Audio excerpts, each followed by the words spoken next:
Bonjour à tous, content de vous retrouver dans ce mot pour aujourd'hui. Je voudrais vous parler d'un repas qui change toute une vie. Un repas qui va changer l'avenir d'une personne, Esther, et de la vie de tout un peuple, le peuple juif.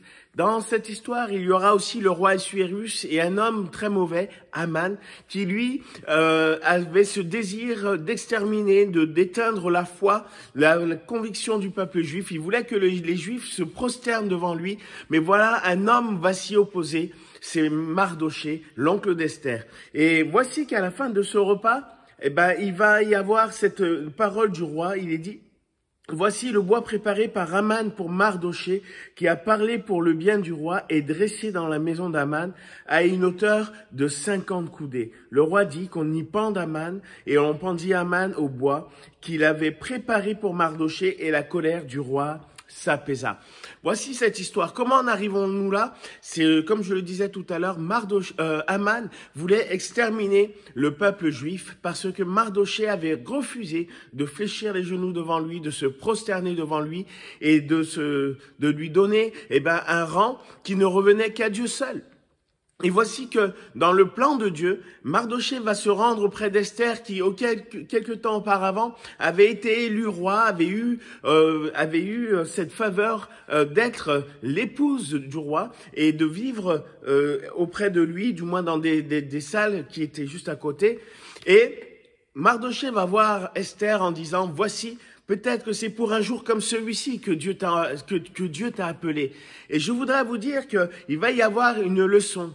Il va y avoir quelque chose que le peuple va vivre qui doit nous interpeller encore aujourd'hui. C'est que Esther va inviter le peuple juif à rentrer dans un temps de jeûne, dans un temps d'humiliation, de s'humilier devant Dieu. Et Dieu va accorder sa faveur. Et voici qu'Esther va user d'intelligence, de sagesse. Je crois que cette sagesse, Dieu va la lui donner. Et la Bible nous dit dans le début du chapitre 7 que lorsque Esther va venir auprès du roi, après ce temps de jeûne, elle va trouver grâce à ses yeux. Et moi, je crois que cette image, c'est une image aussi que nous devons garder concernant notre approche avec Dieu. Dieu, lorsque nous nous approchons de lui, la Bible nous dit que si nous nous approchons de lui en Jésus-Christ, s'il y a cet intermédiaire qui est là, nous trouvons grâce à ses yeux. Il pardonne notre faute, mais aussi il nous délivre de notre ennemi. Et je crois que ce qui va se passer là, c'est que Dieu va condamner l'ennemi. C'est ce que Jésus va faire à la croix. Vous savez, la Bible nous dit que Jésus va être crucifié sur une croix, sur un bois, pour que justement, non pas que lui soit condamné à cause du mépris des autres, à cause de la méchanceté de l'homme, mais la Bible nous dit que l'acte qui nous condamnait, c'est-à-dire l'acte du péché qui est dans le cœur de tous les hommes, et oui, même le mien, mais la Bible nous dit que tous les hommes sont pécheurs, l'acte qui condamne le péché est tombé sur Jésus-Christ. Et parce que le péché tombe,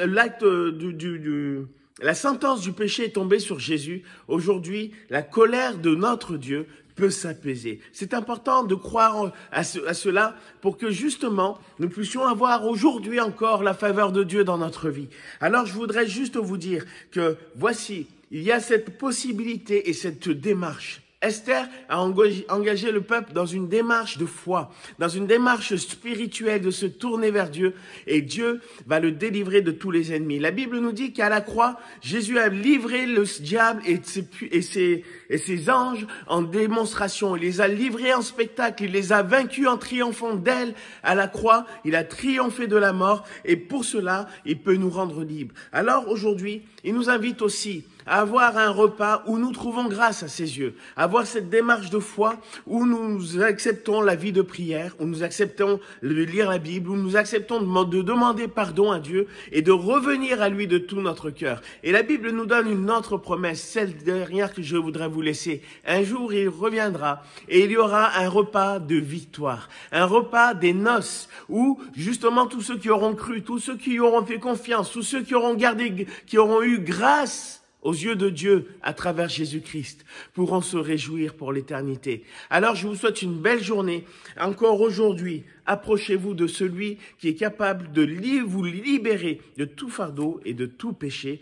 Et il est capable aussi même de changer votre avenir, votre vie, celle de votre famille, celle de votre entourage, si vous lui faites encore confiance. Alors soyez bénis et à bientôt dans un prochain mot pour aujourd'hui.